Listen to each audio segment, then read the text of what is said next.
falling with the soap bars with their free hands. The children went shrieking out of the den. The older woman put her hand to her heart and screamed silently. The mother gazed stupidly, while the father, who was the only one to grasp what was happening, stared in a combination of anger and amusement. He had probably done the same when he was a kid. Howling with laughter, Keith, Richie, and Lonnie fled into the night, cutting across the frozen bed of the stream on the Samuels' property and slowing to a panting walk on Willow Circle. "Did you see the look on the old lady's face?" Keith said. "Yeah. I just hope she didn't have a heart attack," said Lonnie. "Now what?" Richie asked. "The Myers house, right?" "Right. Look at Richie," Keith said to Lonnie. "He looks like we just asked him to drop his pants in Taft Square." "Bullshit," the smallest of the three said. "Then let's go. And you'll go in first." "Fine," Richie said, biting his lip. They cut across the Henderson backyard and found themselves on the sidewalk 2 houses down from the Myers house. It stood, squat and dark and malevolent among its neighbors like some deformed creature. The gusty wind beat the branches of a huge untrimmed tree against the upper story. "Okay, wise ass, lead the way," said Lonnie. Richie stuck his chin out. "Sure. Watch." He strode arrogantly up to the front door, then faltered. He turned to his friends and gestured for them to follow.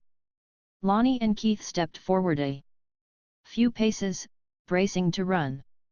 "What are you afraid of?" Lonnie yelled. "I'm not afraid." "Bullshit. You're afraid of the bogeyman. You weren't afraid of him when you pushed Tommy Doyle around at school today. You pushed him too, you know, and I don't see you going into this house." "We'll go in when you go in." "All right, then stand right here behind me." The two stragglers looked up. Faint silver shadows flashed over the structure as clouds scud before the moon. The wind gusted, quickening the tattoo of the branches on the clapboard. Upstairs. All at once the bushes at the side of the house rattled and a human figure burst out. "Get your asses away from there," it bellowed, waving its hands. "Whoa! Yikes! Jesus!" Moving like the wind, the three tumbled off the porch and hurtled down the street, not stopping until they were safely locked behind the doors of their homes. Sam Loomis grinned. It was a dirty trick, but he had to get them out of there, both for their sakes and for his own. Now he went back to his blind watching and waiting, shivering in the cold night air. He did not see the hand reach out for his shoulder, but at the first contact he whirled around.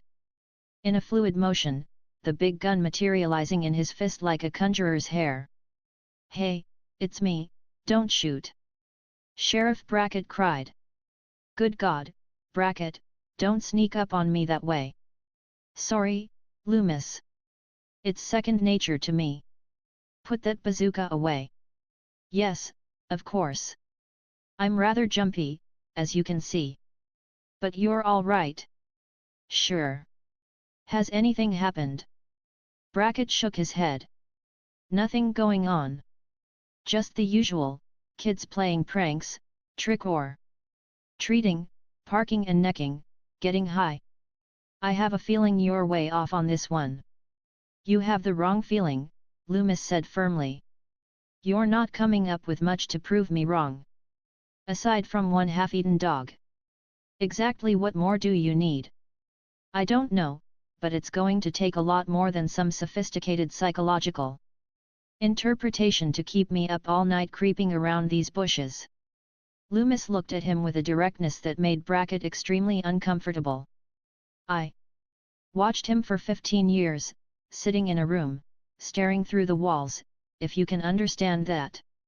Staring through the walls and seeing this night. He's waited for it, planned for it, focused his life on it. He's inhumanly patient. Hour after hour, day after day, waiting for some silent, invisible alarm to trigger him, a voice to tell him the time has come, a gauge to tell him his blood has begun to boil. Death has arrived in your little town, Sheriff. You can ignore it, or you can help me stop it." Brackett shook his head skeptically. "More fancy talk. You want to know what Haddonfield is? Families. Children. Nice homes, all lined up in white rows up and down these streets. Oak trees. Picket fences. An old school with a new annex, a lot of churches, all denominations. A5. And dime, a hardware store, a beauty parlor, a coffee shop, some bars and gas stations. I'm describing a small Midwestern town to you, Loomis, not a slaughterhouse. You could be describing both. I'll stay out with you tonight, Doctor, just on the chance that you're right. And if you are right, then damn you for letting him out." Loomis dropped his head. There was nothing he could say in reply. His name was Bob Sims, and the girls all thought he was gorgeous. He was tall and lanky, a pitcher for the baseball team, a tight end for the football team. Possible valedictorian of the class, and at least one of its top 3 or 4 scholars. He could have any college he wanted, and any girl. The girl he wanted on this particular night was Lori and Annie's leggy friend, Linda. Bob picked her up in his father's van, which had been customized as a recreational vehicle, with a bunk bed in the back. Bob and Linda had made love back there many times, and though the car's heater worked, they preferred to make love in a house now that cold weather had set in. So when Annie had gotten her babysitting gig with Lindsay Wallace, the two girls had worked out a plan. As soon as Lindsay went to sleep, Annie's Paul would come over and they'd make out upstairs in the Wallaces' bedroom, and Bob and Linda would do it downstairs on the convertible sofa. Good plan. You ready for a little trick or treat? Bob asked her when he picked her up, yanking the tab off the can of Budweiser with a loud pop and a rush of foam. Sure, Linda laughed. They laughed, embraced, and guzzled, then drove over to the Wallace house. As they pulled up in front of the Wallace home, Linda reviewed the plan. Now, are you sure you've got it? Sure. First I rip your clothes off. He leaned across to the passenger's seat and buried his lips in Linda's soft neck while running a hand under her sweater.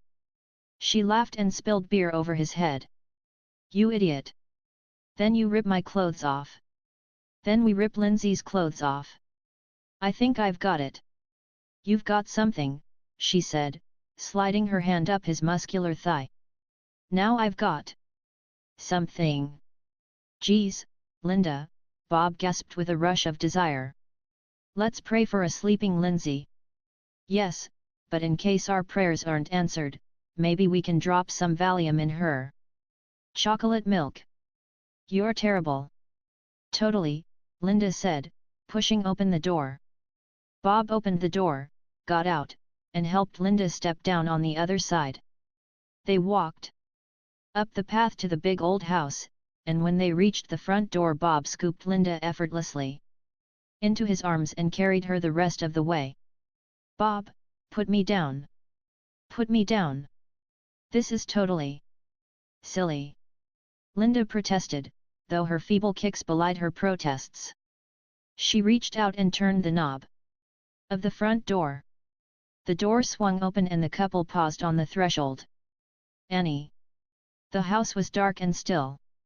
Annie, we're here. No answer. They let their eyes adjust to the darkness, then stepped into the house. They cocked their ears and thought they heard a creak upstairs. They called Annie's name again. Again no answer. I wonder if they're here at all, Bob said. Maybe they're upstairs already.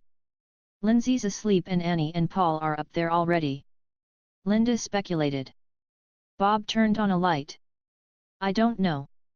I don't want to be surprised in the middle of, well, in the middle. Let's look for a note. Let's don't, Linda said, turning the light off and sliding into his arms. He pressed his mouth to hers and her lips parted. Her tongue entwined his as her body melted against his powerful torso.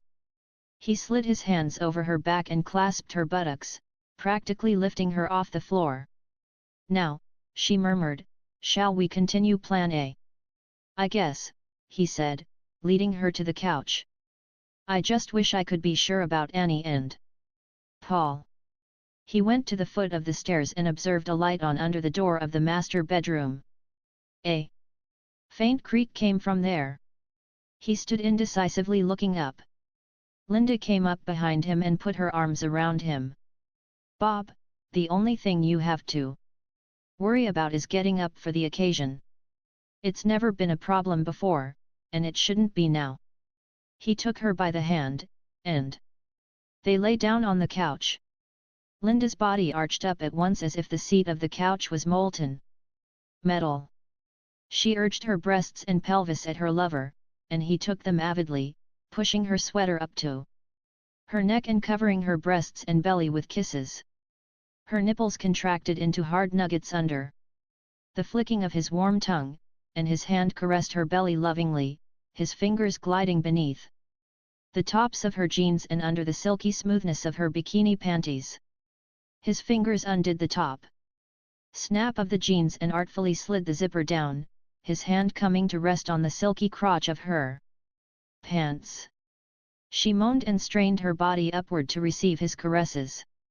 In the shadow of the kitchen door he watched them. His breathing was heavy, but the noise of their excitement subdued the sound of his own.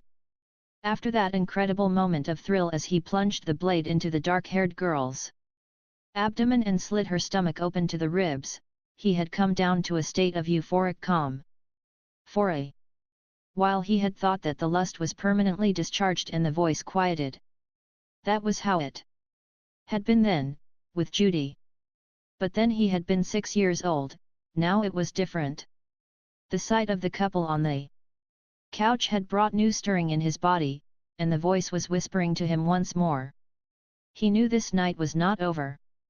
The phone rang, and he shrank back into the cover of darkness. Bob and Linda sat up sharply, letting the phone ring 3 times in the hope that Annie would take it upstairs. The Wallaces would think it odd that someone other than their babysitter was picking up the phone. But when no one picked it up, Linda reached for the downstairs phone on the table beside the couch. "Hello," Linda said dreamily. "Linda? Is that you? Laurie? Hi. Hi. What's happening? Wouldn't you like to know?" Linda giggled. "Hey, do you know where Annie is?" "Yes, she's..." "Tommy, cut it out." "Linda, just a section." In the background Linda heard a ghostly sound and screaming, then Laurie shouting, seeming to berate somebody. At length she got back on the phone. "Sorry, Tommy was chasing Lindsay around with a pumpkin on his head." "Lindsay's there?" Linda blurted. "Uh-huh. See, Annie decided to go over to Paul's, so she left Lindsay here with me." "Ah, so. That means we have the house to ourselves." "Looks that way. But listen, would you please be sure to have Annie call me the second she gets back? I've got to get Lindsay back over there before her parents come home." "Fine. Have a good time," Laurie said.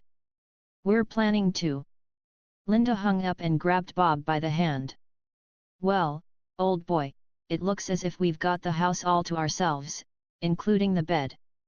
Upstairs." Bob laughed. "Well now, to use your phrase, that sounds totally fantastic. Shall we go?" He offered his arm and she grasped it. "Thank you, kind sir." He led the way up the stairs, hesitating before the door to the master bedroom because the door was closed and a light streamed under it and into the hallway, a flickering orange light. Then he shrugged and opened the door. They laughed. On the night table a jack-o'-lantern flickered. "Well, Mr. Jack-o'-lantern, you're going to see some things tonight," Linda said, patting it on its pole. "How about this for starters?" Facing the pumpkin's grotesque grin, she did a sensuous strip tease, wriggling out of her sweater and jiggling her breasts, cupping them with her hands and mute offering to the pumpkin, then bumping and grinding out of her jeans until she was prancing before the jack-o'-lantern in bikini panties. Bob laughed, reaching out and grabbing her wrist. "I'm jealous of a pumpkin." "Well, if you're into squashes so much, try this zucchini," he said, putting her hand on the rock-like bulge under his jeans. I have a sudden hunger for zucchini," she whispered, helping him unbuckle his belt and unbutton his jeans. His knees began to weaken and he leaned on her shoulders for support. Then, when he could stand it no longer, he pulled her to her feet and toward the bed. Bob grinned and sat astride her, kneading her breasts until the nipples were like stones. Her hips writhed under him, her pelvis thrusting involuntarily in circular motions. He needed no coaxing. Kneeling between her quivering thighs, he slid into her up to the hilt, and her moan of pleasure filled the room with its primitive timbre. He wrapped his arms tightly around her slim, firm waist and she covered his broad back with sharp-nailed fingers. He pumped rhythmically into her, her hips stropping him to an awesome height of need and pleasure. "Oh, Bob, I think it's happening," she whimpered. "Me too." And that's when the phone rang. Bob stopped in mid-stroke, gripped with uncertainty. Shit. Not again. Forget about it, Linda said. We have more important things to do. The phone sounded. Again. What if it's Annie? She'll call us again. And what if it's the Wallaces? If it's the Wallaces and we answer, we'll get Annie into trouble. Yeah, but what if? What if it's your mommy? Linda taunted. Bob laughed. I'll just tell her I'm really into something right now that I can't get out of. There, it's stopped. I'll take it off the hook. He reached across her body to the night table, where the jack-o'-lantern guarded the telephone, and took the phone off its cradle. Then he turned his attention back to her. Now, where were we?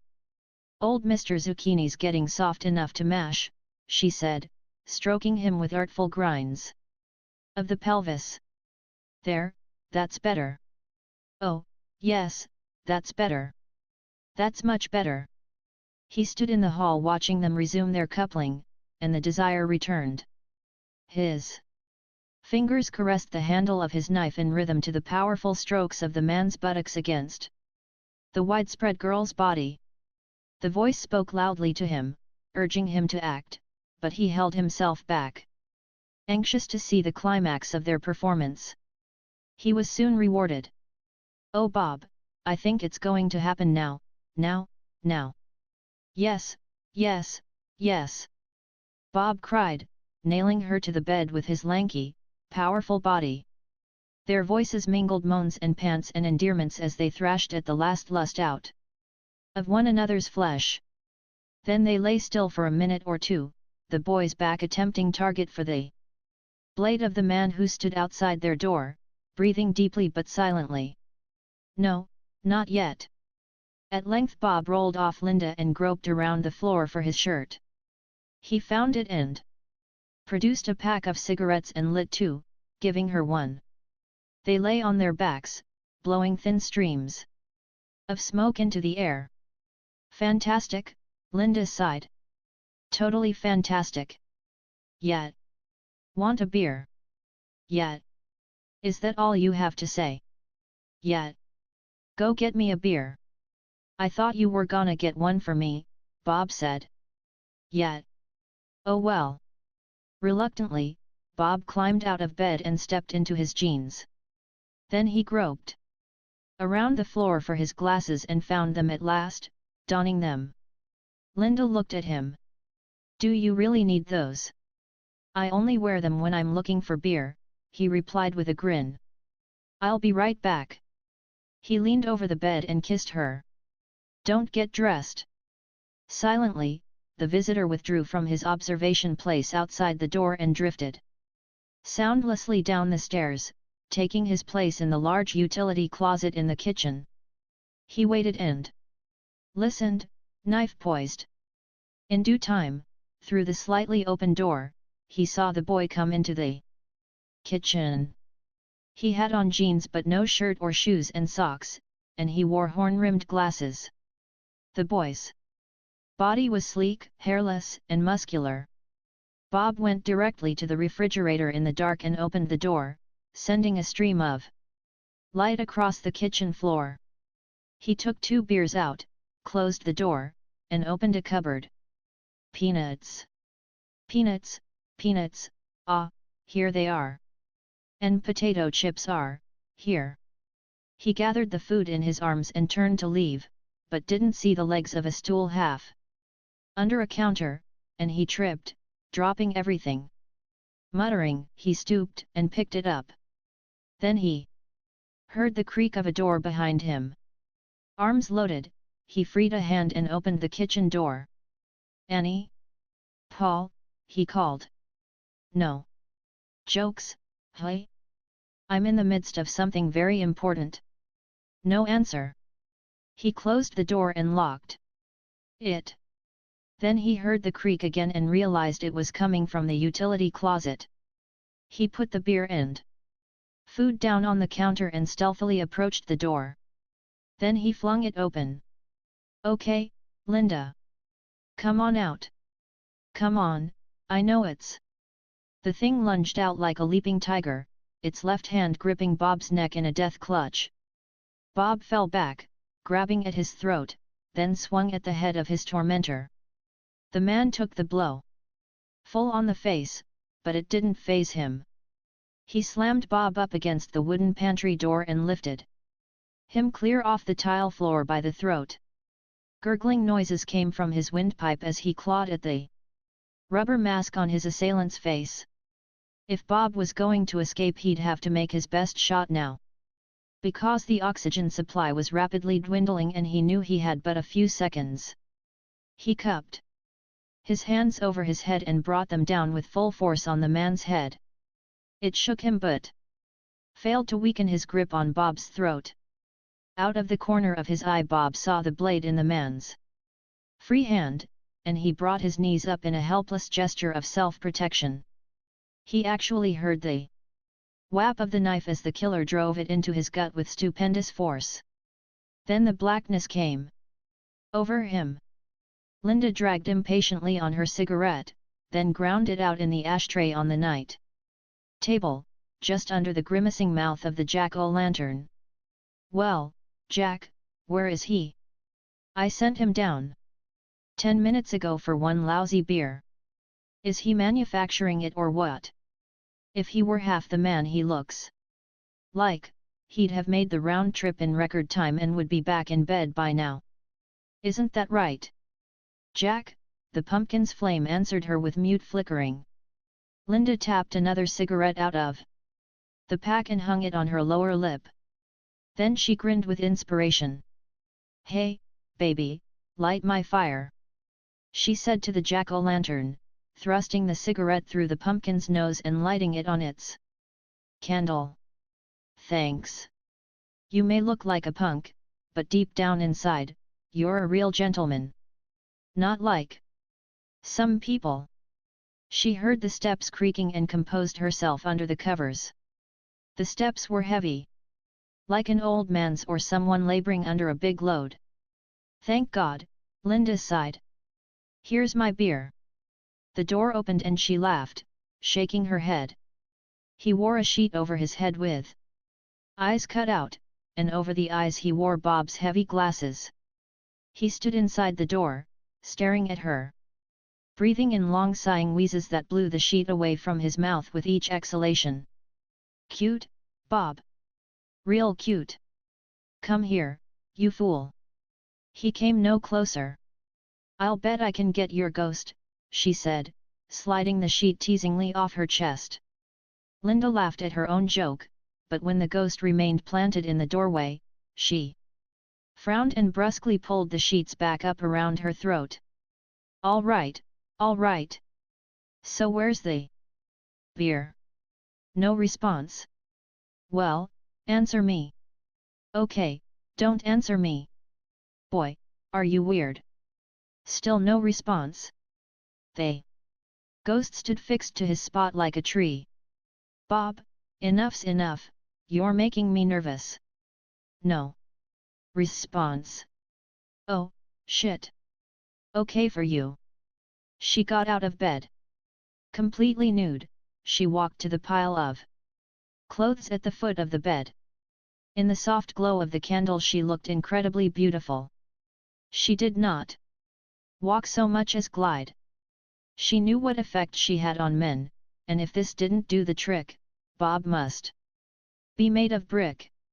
She pulled her panties out of the pile and dangled them in front of the ghost's glasses, stroking them with her other hand. "Last chance, pal, before I hide the jewels." She paused, waiting for a reply. Then she shrugged. "Okay."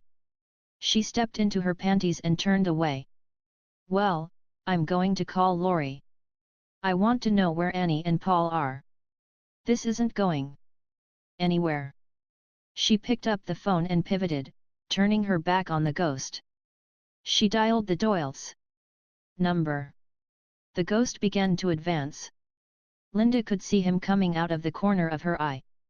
While she waited for Lori to pick up the phone, she said, "Well, I finally got you to make your move. I knew it. As soon as I hide my ass, you want to pull my pants down. You men are all alley. Erg. He clamped one hand over her mouth and with the other wrapped the phone cord around her throat. She reacted with the ferocity of a victim in full panic, clawing at his knuckles with sharp nails and tearing strips of flesh off the back of his hand. He gripped her more tightly despite the searing pain. On the other end of the phone line he could hear someone saying, "Hello? Hello?" He gripped the wire tighter. The girl danced madly in his clutches, biting, kicking, wriggling, scratching, pounding, pulling, striking. She fought harder than any of them, fought with amazing pluck, but it was all for naught. All for naught. Her movements began to slow down and become more jerky and frenetic. Her face was turning blue, and her tongue flopped around her lips as if it had no organic connection with the rest of her body. Her eyes bulged like a frog's, the red blood vessels in the whites bursting with the overload. With one last frantic effort she aimed 10 fingernails at his eyes, but he buried his face in the back of her neck so that she had no good target. Her nails tangled in the bed sheet. When her hands went limp at last, they dragged the sheet with them, revealing her assassin. He wore a grotesque mask. "Hello? Hello?" Lori tapped her fingernails impatiently on the phone. "All right, Annie. I've heard your famous chewing, now I get your famous squeals." The gurgles and sputters continued. "Annie? Annie, are you all right?" Now she heard a heavy, throaty breathing. "Annie, are you fooling around again? Annie, I'll kill you if this is a joke." "Oh, God, I can't wait for this day to end," she said, slamming the phone down. She went to the window and looked across the street. Bob's van was still parked there, but except for an orange glow from an upstairs window, all the lights in the Wallace house were out. Lori decided to phone there one more time. If nobody answered, she'd have to run across the street. She dialed the Wallace number and waited. The phone rang 4, 5, 6, 7 times. With each ring, Lori prayed harder that the joke would be over, that Linda or Bob or Annie or Paul would pick it up and, with their inimitable laughter, tell her it was all a big put-on. 8 rings, 9, 10, 11, 12, 13, 14, 15, 16. Chapter 14. Lori put the phone down heavily and stood beside it, pondering her options. It was not so much that she didn't know what she must do, it was that she didn't want to do what she knew she must. She tiptoed upstairs.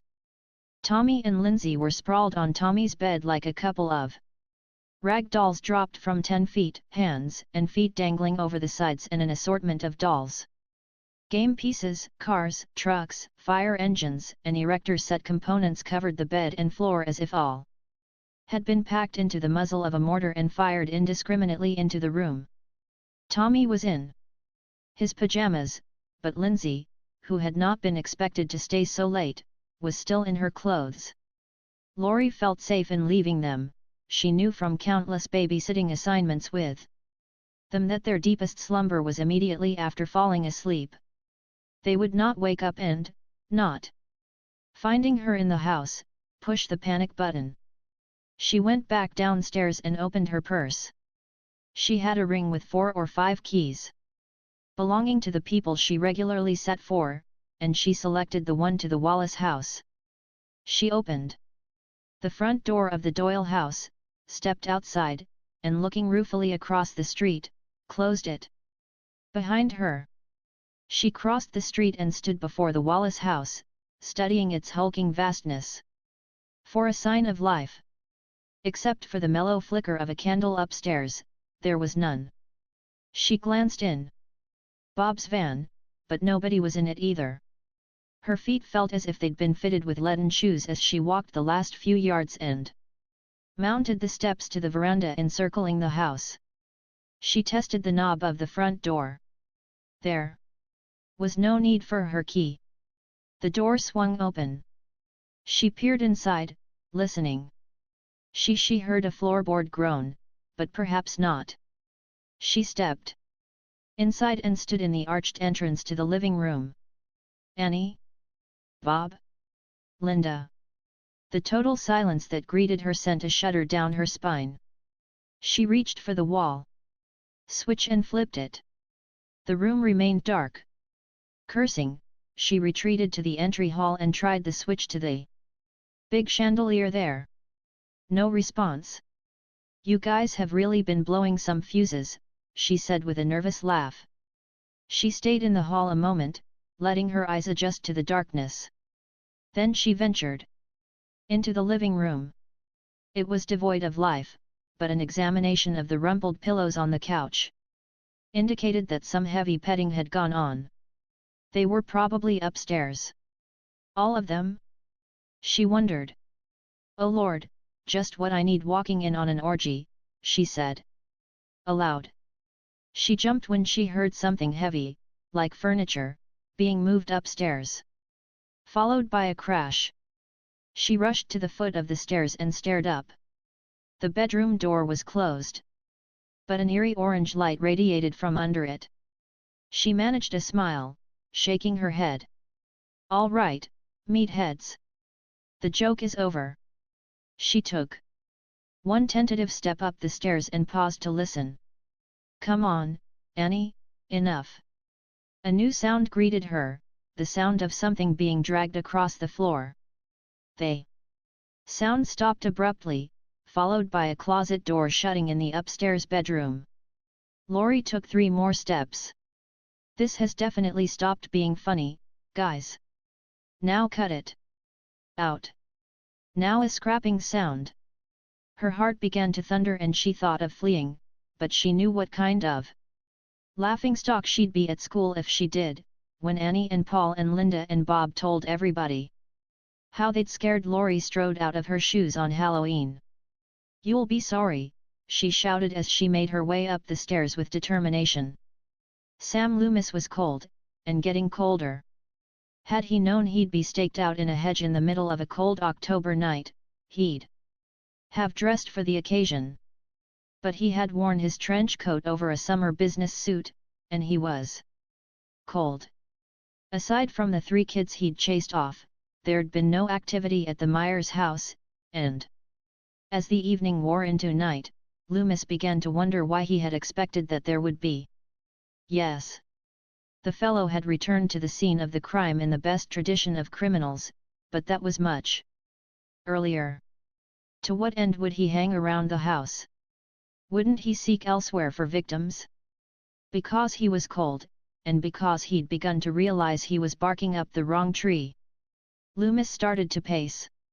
He paced up the block and down, glancing over his shoulder often so as not to take his attention totally off the Myers house. He paced in an ever-lengthening pattern, and the more he did, the more certain he became that his quarry was near. His conclusion was based on reason and emotion. Intellectually, he reasoned that with the strange affection of a hunter for his prey, his maniac had indeed come home today, and he'd seek victims in the immediate neighborhood. But it wasn't just intellectual deduction, it was a feeling, a hunch. Loomis's spine quivered like a divining rod near water. Evil was afoot, and it was nearby. If only he could get some definite sign. Loomis's pacing swept him farther and farther away from the Myers house, and soon he was turning his back on it with impunity, for he was now convinced his maniac was not there. Back and forth like a pendulum Loomis swung, attuning himself to the vibrations of evil in the air and trying to get a fix on them like a pilot seeking radio guidance on a stormy night. He debated with himself as to whether he should continue going straight up and down the block, or turn corners and form a kind of search grid with his pacing. At a certain corner he felt strongly drawn and decided to let the force carry him even if he lost sight of the Myers house entirely. It was as if he were the planchette on a Ouija board and someone had asked him, "Is a murderer near it?" hand? The force of the vibrations was sending him, where? Down this oak-lined street and toward that car. Why that car? But it was not a car, it was a station wagon. A station wagon. Could it be the one? His pace quickened. It was hard to tell the color of the vehicle because of the yellow arc light of the street lamps overhead, but it seemed to be that livid purplish-brown of the state hospital's station wagon. One glance at the side of the vehicle would tell him. He strained his eyes seeking the emblem on the door, his legs churning at a pace they hadn't done for a decade. And inside his head, the vibrations of evil grew immeasurably stronger with each yard he covered. She stood on the landing, paralyzed with uncertainty. At the foot of the stairs she'd been certain this was a big put-on by her friends. But with each step she mounted, her doubts had mounted too. If this were a practical joke, it was, well, too good, too professional. Where were the whispering? And the giggling, the shushing and the tittering? There was too much silence. Entirely too much silence. She peered at the crack under the door, a mellow orange line that shimmered seductively like a neon sign advertising some forbidden delight. She clenched her teeth. If this was a setup, they were doing a terrific job, special effects and everything. How could she not go in? She stepped forward 2 paces and encircled the doorknob with her hand. The muscles of her legs were tense like those of a runner at the start of a race, prepared to spring back and down the stairs at the first sign of trouble. She pushed the door open a crack. She could see a pair of feet on the bed, but whose she couldn't yet identify. Just out of the range of her vision, a candle or jack-o'-lantern cast an orange light on the legs. Laurie opened the door 2 inches farther and stuck her head into the bedroom. She took in more and more of the figure on the bed. The feet, the knees, the thighs, the pubic hair, the pelvis, the belly slit from waist to throat. The intestines spilled out on the bed linens. The gash across the throat splashed blood. The white, bloodless face of Annie, a silent scream on her mouth, the lucid horror of doom in her white eyes. And behind her head, a tombstone. The tombstone said, "Our beloved daughter, Judith Margaret Myers." There were dates, but Laurie did not read them because things happened too fast from that moment on. She heard her own scream and realized in an instant that whatever it was that had slaughtered her best friend must be here, near, waiting for her. It was then that she caught sight of Bob, suspended by the throat from a rope tied around a ceiling fixture. His tongue, purple and bloated, dangled idiotically from swollen lips, and bloody gore spilled from a fist-sized hole in his abdomen. Laurie's legs seemed to melt beneath her, and her will to flee flowed out of them as if released by a spigot.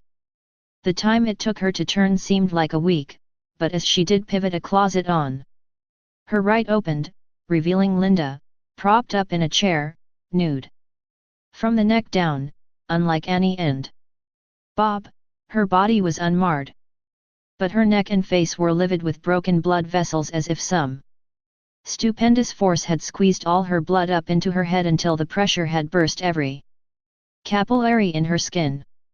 Her red eyes all but bulged out of her head on their stalks, and her tongue slavered over her lower lip like a mongoloid's.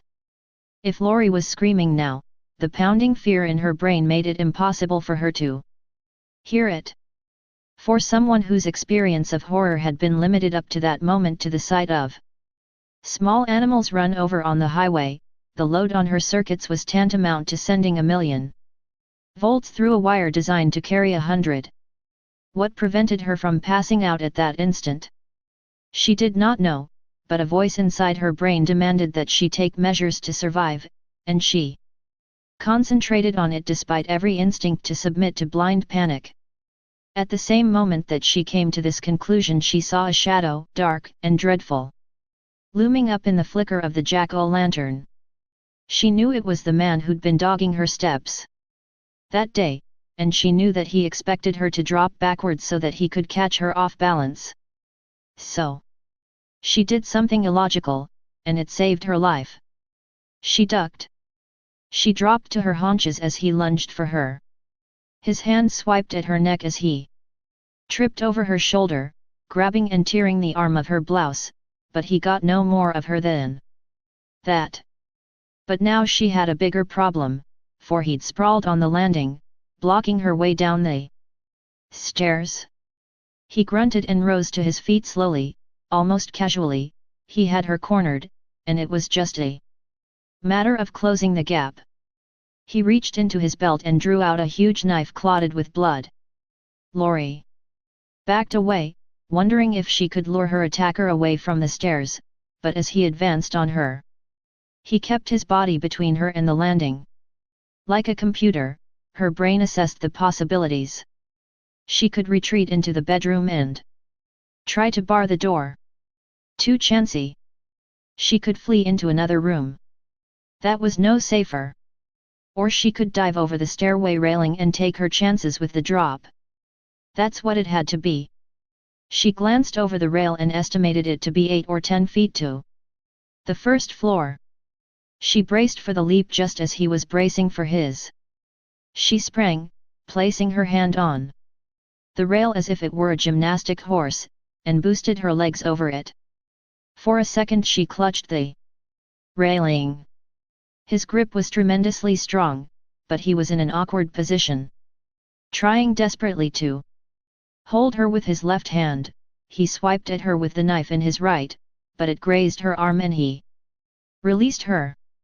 She tried to make her feet land squarely on the steps below, but her right foot caught one step poorly and a sharp pain shot up her ankle. Her right arm burned where the tip of his knife had caught her. As she clutched it she felt the wetness of blood. But she was alive, and now she had to get out of here. She could see him doubled over the railing, but he recovered quickly and made for the landing. Lori climbed to her feet. The pain in her ankle was excruciating, but she managed to hobble toward the kitchen. She heard him stumping down the stairs. As she reached the security of the kitchen, she could see him turning the bend off the stairway, the steel of his knife blade glinting with reflected light from the street lamps. She flung the kitchen door shut and grabbed a steel chair from the dinette table. She propped it under the doorknob a scant second before she felt the thud of his shoulder against the door and heard his muffled grunt of frustration. She limped to the outside door and turned the knob. It was locked or jammed, probably intentionally, probably by the same hand that had knocked out the lights. She groped for the button that she knew unlocks some types of storm door, but she couldn't find it. All of a sudden the other door exploded as his fist penetrated it, sending wooden shrapnel across the room. The door boards groaned and splayed inward as his arm sank through them to the shoulder. Lori watched with round-eyed fascination before returning to her task of getting out. She shook the knob in desperation, but did little more than rattle the glass. Behind her she could hear him widening the hole in the door with a second splintering punch. Well, she told herself, struggling to keep her wits, if he can smash his door, I can smash mine. She looked around for a blunt instrument or even a towel to cushion her hand from the glass shards, but finding none and hearing the chair propping up the other door sliding to the floor, she balled her fist and struck the pane nearest the knob. It shattered and she felt a dozen glass claws rupturing the flesh of her knuckles, but if there was pain it was overridden by driving fear and desperation. She groped for a lock and found a little butterfly bolt under the knob. She twisted it and turned the inside knob with her other hand, shoving the frame with her shoulder. The door gave and she fell outside just as she heard him kicking the chair out of his way and lumbering across the kitchen floor. Still guided by a semblance of reason, she shut the door behind her and twisted the lock to give herself another few seconds of time. As she picked herself up and limped toward the house next door, she heard his grunted frustration upon finding the second door locked. He tried to rattle the door off its frame, and she could hear every pane of glass vibrating. She leaned against the doorbell of the Martinson home, which she knew to be occupied by an aged and not particularly friendly couple. It seemed to take an eternity for them to respond, but a light did go on. She pounded on the door shrieking, "Please, help me! Call the police! Please!" She saw a hand part a shade and an eye peer out at her. "Please, call the police," she shouted at the face. The window lifted an inch. "No more trick or treat. It's late. Go away. We have no more candy." "Oh, God!" Lori groaned as the light went out. At that moment she heard a pane of glass smash and her pursuer's hand thumping on the outside of the side door looking for the lock.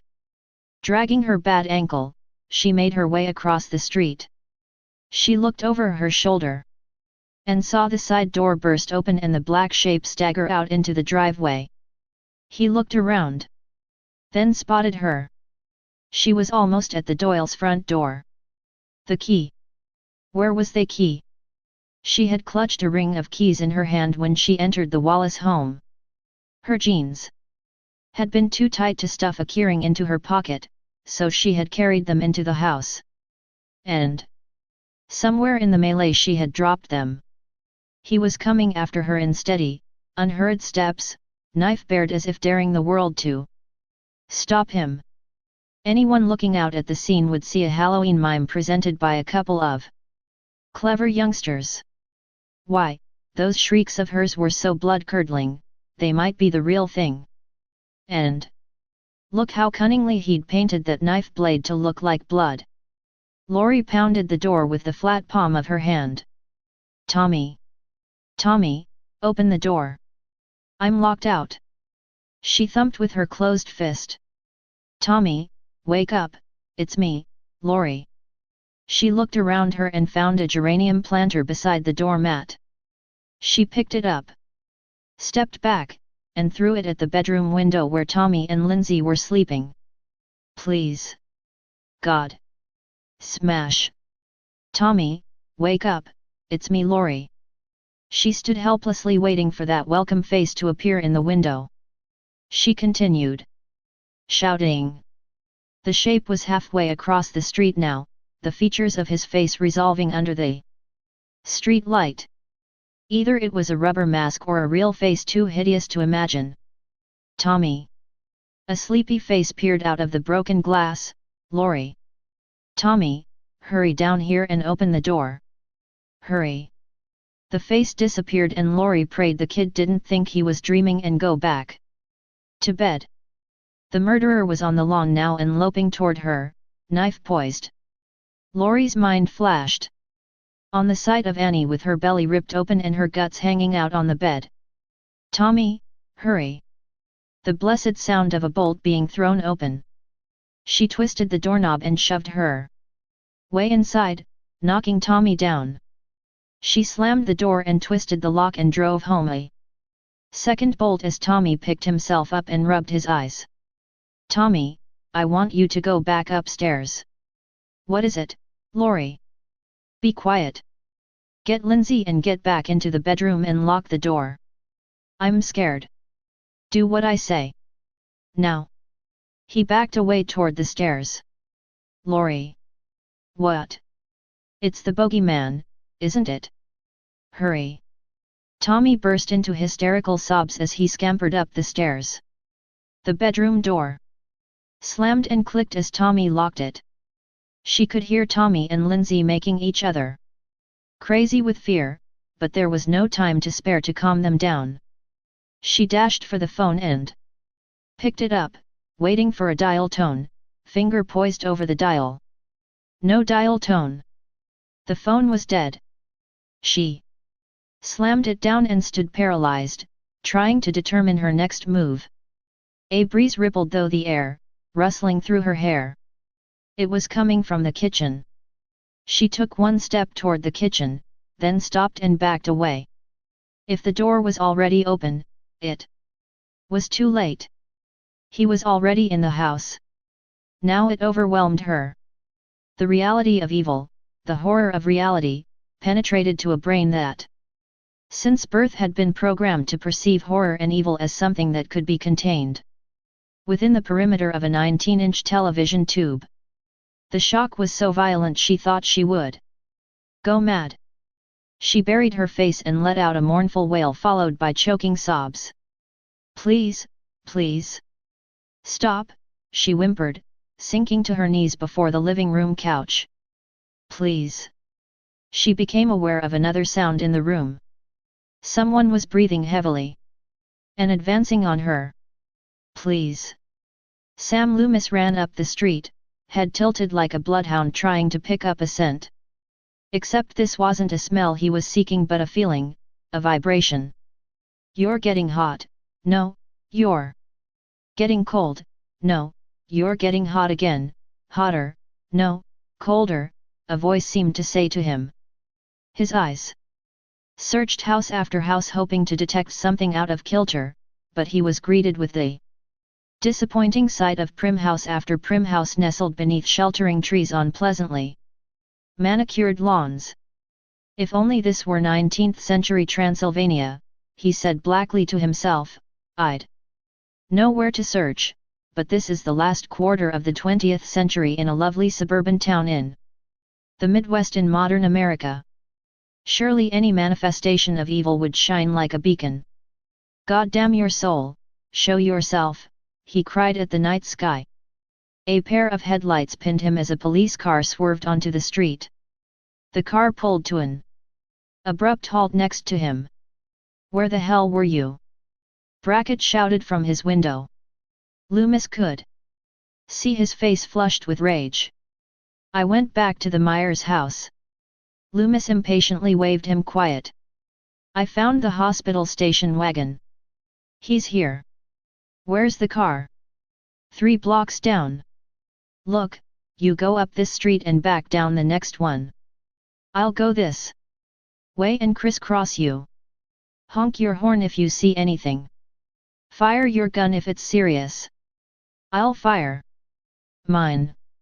And if I see him, fire your gun at his heart." Chapter 15. With death near at hand, a host of crazy thoughts tumbled through Laurie's brain. It was not exactly as they said, your life passing before your eyes.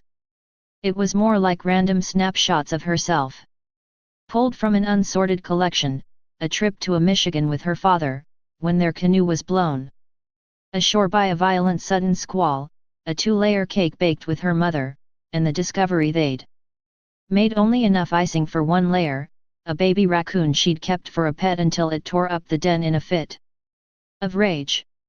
She wondered what it would have been like to go to bed with a man, she wondered who would come to her funeral, she wondered what grades your teachers gave you if you died mid-term.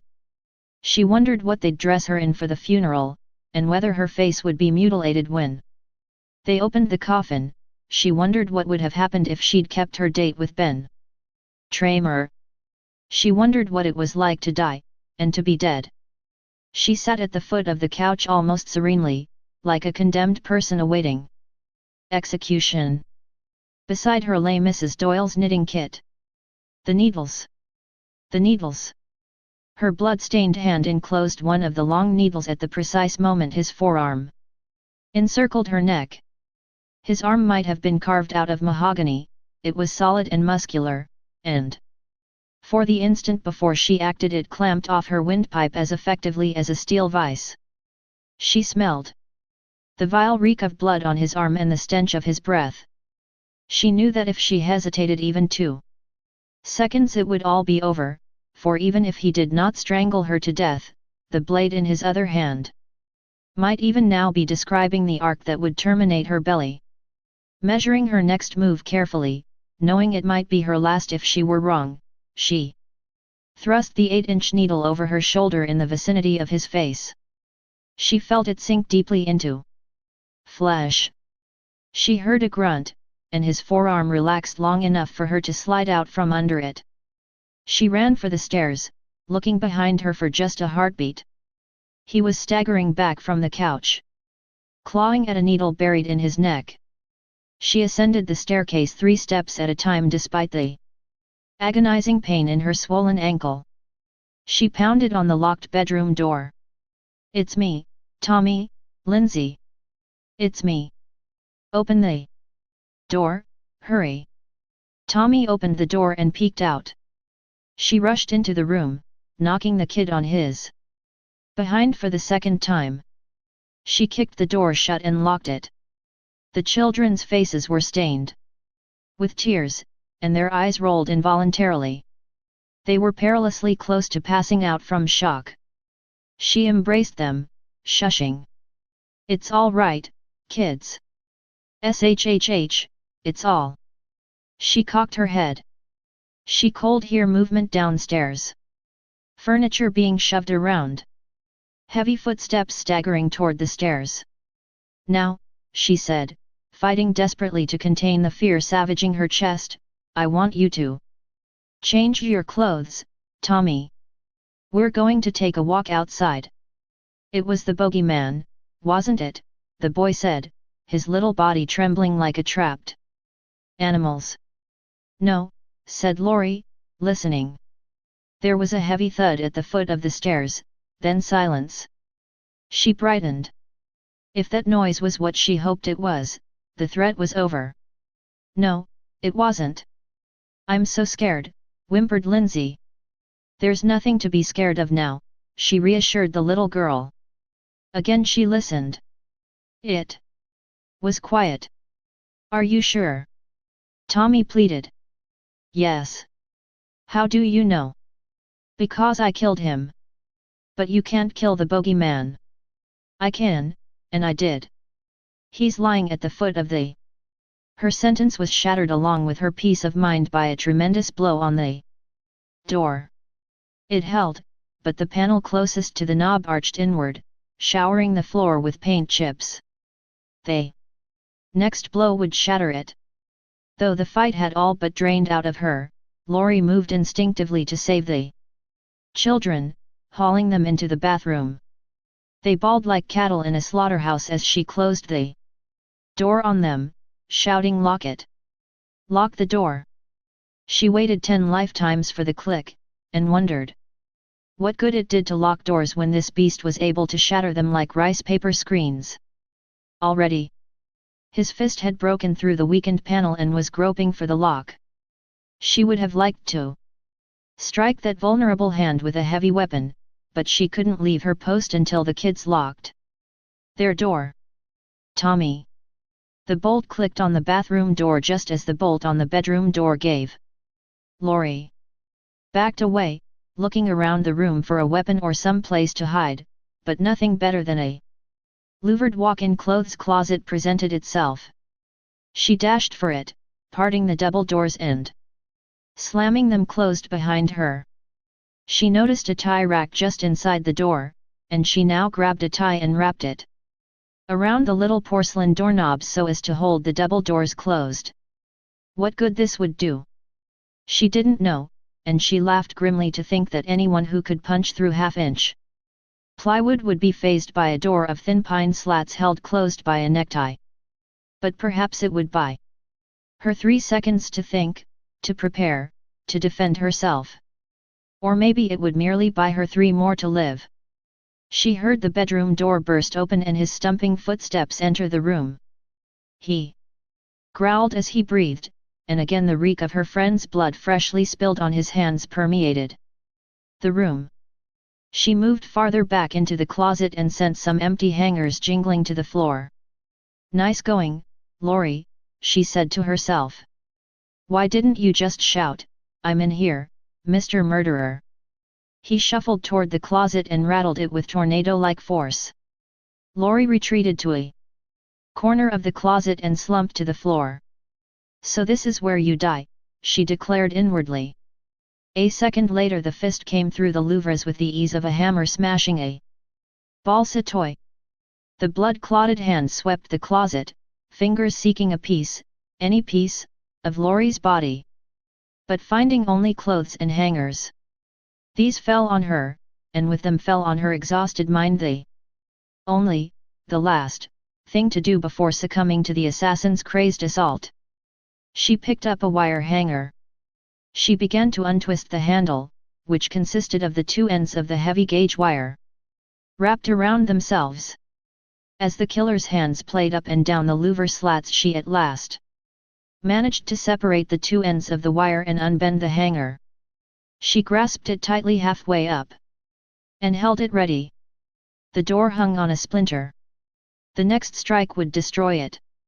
Sure enough, it belled in, buckled, and exploded in a million fragments, and Laurie seemed to see them all in sharply focused slow motion, like the fragments of a life blasted beyond recognition: a father, a mother, a home, a school, a friend, a past, a future, a present.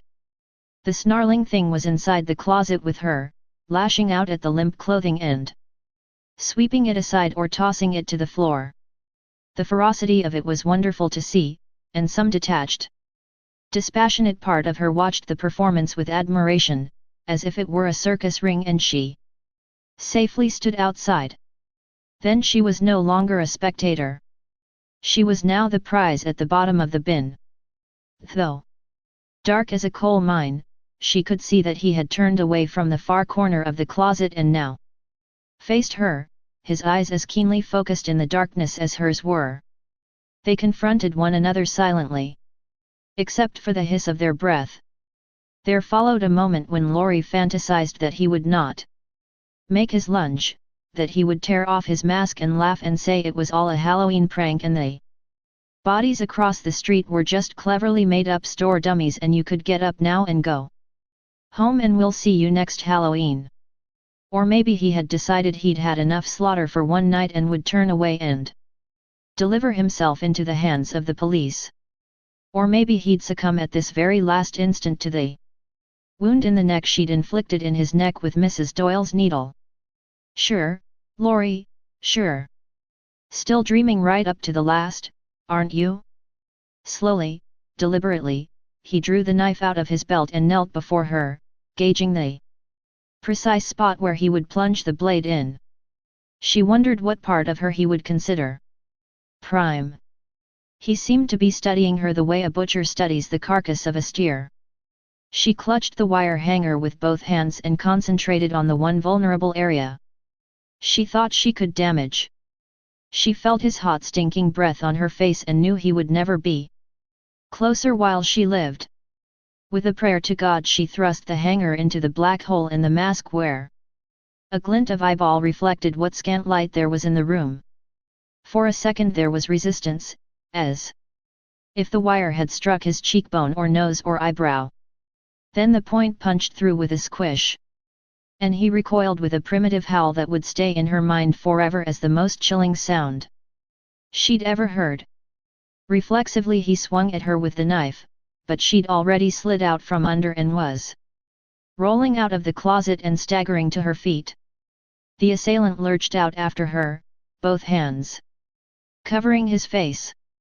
His knife had dropped to his feet and she saw it and wondered if she could snatch it before he did. Her jab with the wire hanger had penetrated one eye, but he had one good one left, and she knew that as long as his heart beat at all he would come on, his determination as fixed as if his entire system had been programmed with but one function, to kill. She circled out of range of his good eye, but he stood almost atop the knife and she had to get him off it. What she did next was either incredibly or incredibly stupid, and maybe it was a little of both. Picking up one of Mrs. Doyle's perfume atomizers, she threw it at him, shouting, "Over here!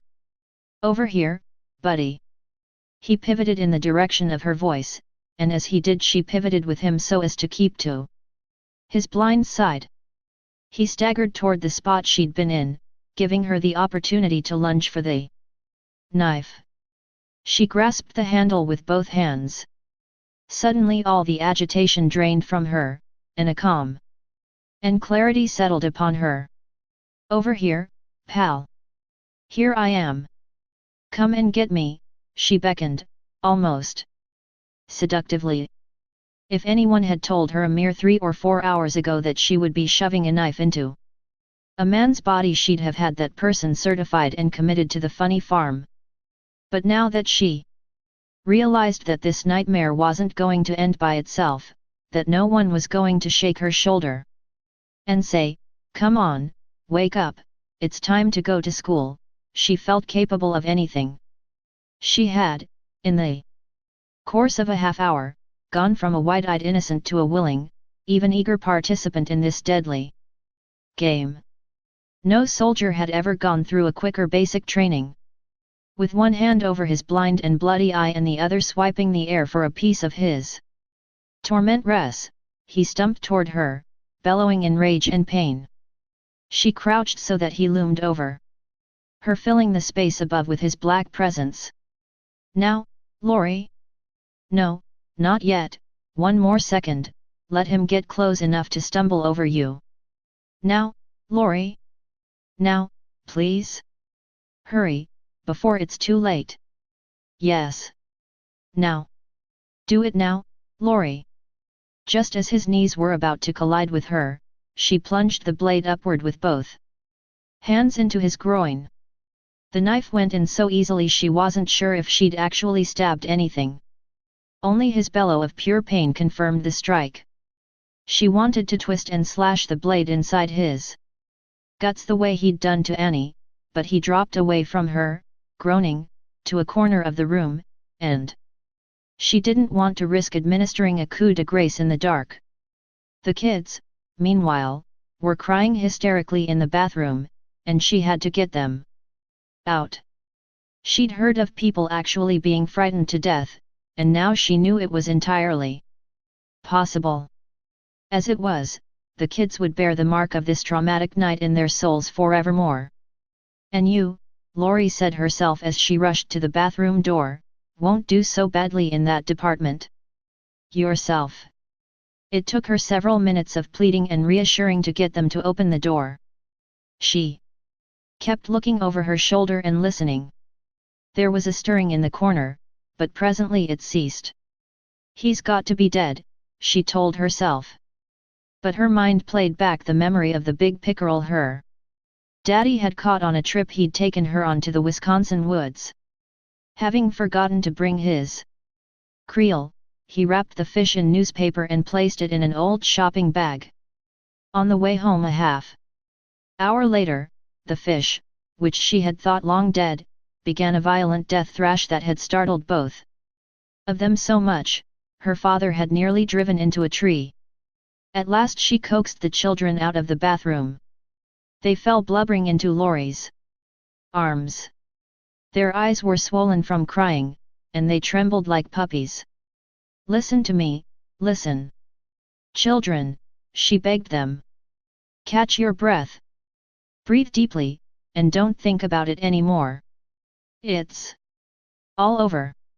You said that before. No, this time it really is all over. Now, I want you to walk to the door, down the stairs, and right out the front door."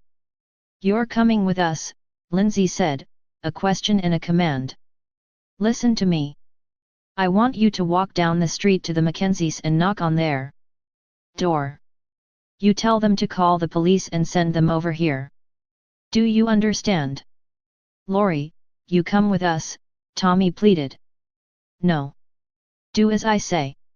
She guided them across the bedroom to the head of the stairs and sent them off with a smack in the fanny each. They scampered downstairs and fled screaming into the night as Lori collapsed on the top step to catch her breath and summon her wits for one last visit to the bedroom to make sure the monster was dead. She would never be able to sleep again if she did not witness for herself that it would never more raise a hand against mankind. She buried her face in her hands and fought to regain control of herself. Thus situated, she did not see the shadowy shape dragging itself out of the bedroom. The shrieking came from the next block, and Loomis knew this was no Halloween prank. It was too late for children to be outside, and if that was not true terror in their cries for help, Loomis did not know what true terror was. He cut across the lawn to find them racing up a walk to a white ranch house. They saw him. A Mephistophelian figure in goatee, bald head, and trench coat fluttering in the wind, and they shrieked. Even louder, turning tail and fleeing into a backyard. "It's him, the bogeyman," he heard one shout. He hurdled a rustic fence and dashed into the yard. "Children, it's all right," he murmured. In his most reassuring tone, "It's all right, kids, I'm your friend." They were not difficult to find. He spotted their light clothing behind a tree too narrow to conceal them, and though he knew it would scare the wits out of them if their wits hadn't been totally scared out of them already, he had to capture them to find out what they were running away from. He tiptoed up to the tree, then dashed around it, tackling them both in strong but gentle arms. They broke into hysterical cries and wriggled in his arms in a desperate effort to escape. He clutched them tightly, uttering tender blandishments to soothe them until at last they relaxed long enough to answer his questions. "Where are you coming from?" "There," the little boy said with a general sweep of the western horizon. "Where's there?" "Show me." They escorted him back to the front lawn. Tommy pointed to a house catty corner from their position. Its lights were out, its front door wide open. "What's going on out there?" a voice shouted. A porch light went on and a man in pajamas stormed out of the house. "There's trouble across the street." "Serious trouble," Loomis said, dragging the children to the man by the collars of their shirts. "Take these kids and call the police at once. Get Sheriff Brackett. Tell him I've found our friend at that house there. The Doyle house. Whichever that one is with the open door. Mister, this is no joke. I mean, I've been trick-or-treated to death tonight." "You don't know what death is," Loomis hissed, drawing his gun as he rushed across the street. Laurie inhaled deeply, realizing it was the first calm breath she'd taken since it all began. She lifted her face from her hands and contemplated the next move. She wasn't sure what it should be. She would have liked to wait for the police, but God knew if the kids had done what she'd instructed them to do. So she didn't want to wait. But she didn't want to flee the house either. Suppose she did, and when she returned with the police he was gone. Would she ever sleep peacefully again, knowing he was out there, alive, lurking, stalking? No, she must either stand guard here outside the bedroom door, or go in there and look upon the still corpse, so that she could comfort herself with the image of his dead body whenever the horror visited her dreams. That is, if he were dead. Suppose he weren't? She knew he was badly hurt. A needle in the neck, a hanger in the eye, a knife in the groin. Surely no one who wasn't supernatural could endure such injuries and still live. Then what held her back from going in there? It was the realization that if by some miracle he were still alive, she would have to finish the job. She was no longer afraid that he could harm her, it was inconceivable to her that he could be that alive, let alone alive at all. No, it was the idea of actually murdering someone in cold blood. Self-defense was one thing. But a helpless man, even one who had slaughtered her 3 friends, who had attempted to do the same to her, well, she wasn't sure she could bring herself to do it. Essentially she was not an avenger. Civilization was too deeply bred into her. The killer instinct had been diluted to the point where normally she could not imagine doing anything more harmful with a knife than cutting a slab of roast beef on her dinner plate. The longer she sat, the more confused and uncertain she became. She wished the decision could be taken out of her hands. A moment later, it was. In a night filled with startling horrors, this was the most startling and horrible of all, the hand on her hair, pulling at her scalp until she was sure he would tear it off her head like an orange peel. His other arm enclosed her throat, and only because she'd had her arms in front of her face did she prevent him from snapping her neck on the first blow. As it was, she heard a bone snap in her wrist, and she knew it was all over this time. She'd been lucky 3 times, but she'd underestimated her foe. Now she was his. She kicked to her feet and squirmed in his grasp, hoping to kick them both down the stairs where he just might release her, but he guessed her strategy and yanked her away from the landing.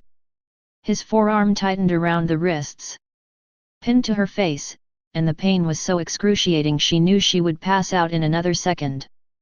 Then she heard the explosion and felt his body jump as if someone had struck him with a fist. She was free. She fell to the floor. In her hand was a damp rubber mask.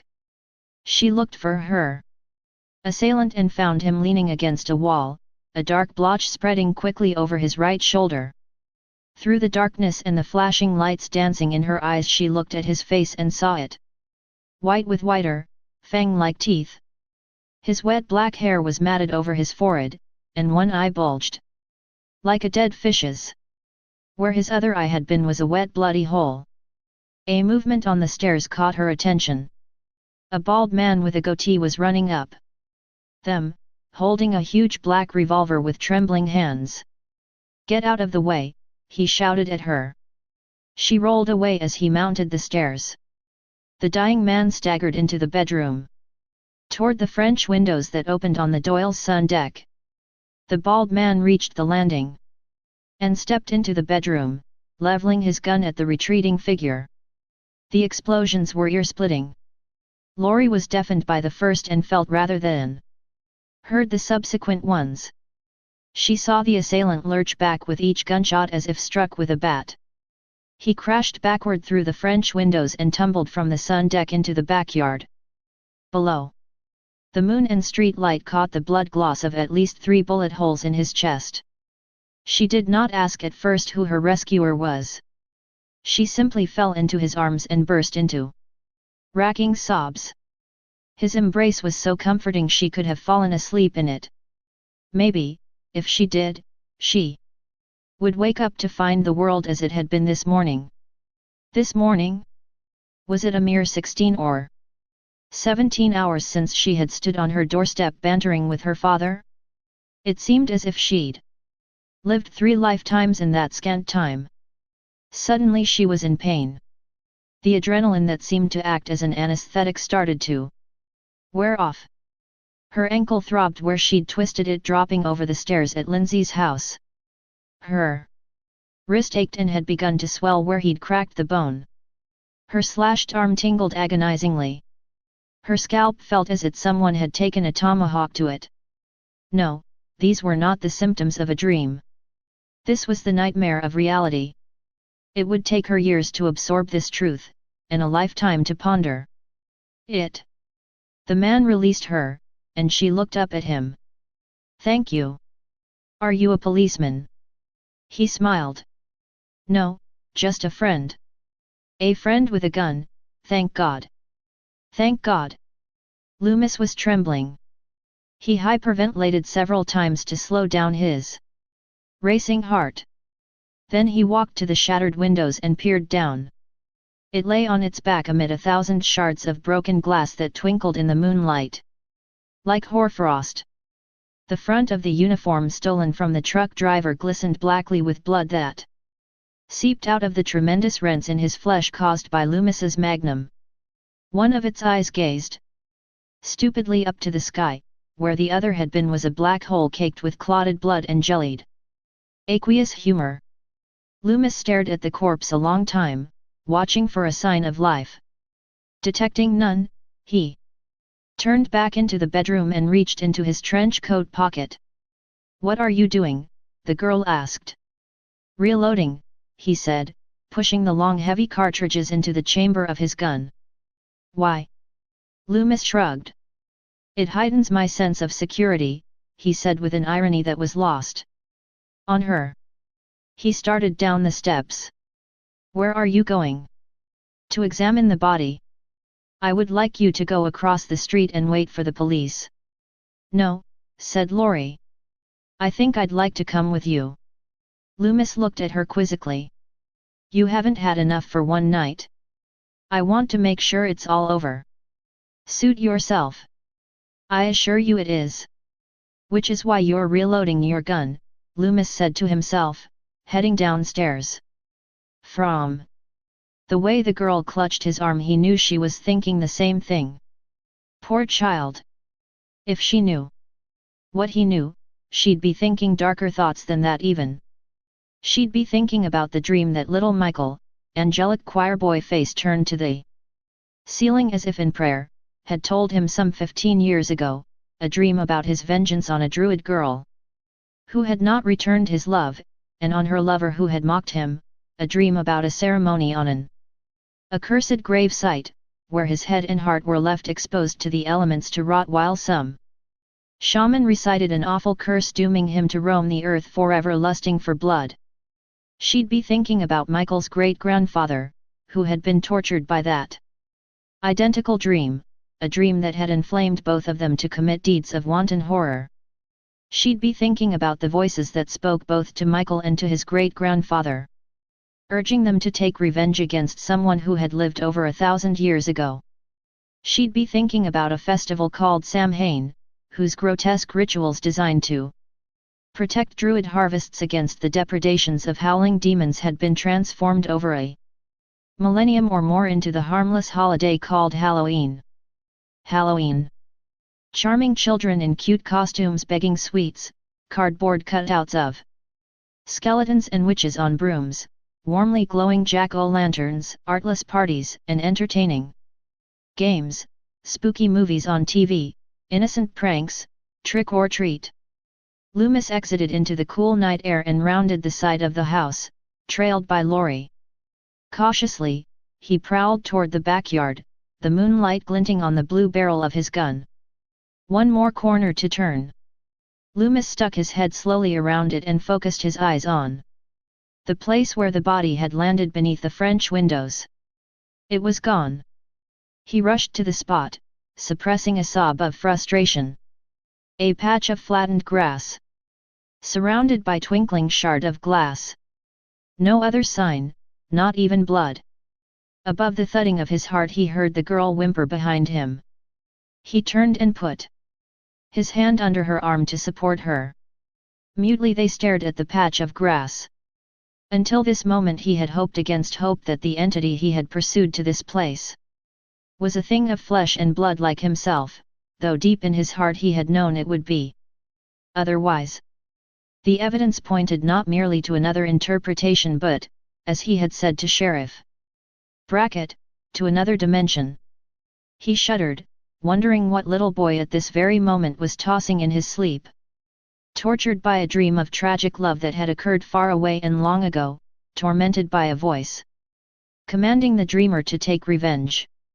Laurie's nails dug into his shoulder as she stared like a soldier in shell shock at the empty place on the lawn. It was the bogeyman, wasn't it? She murmured. As a matter of fact, Loomis replied, it was.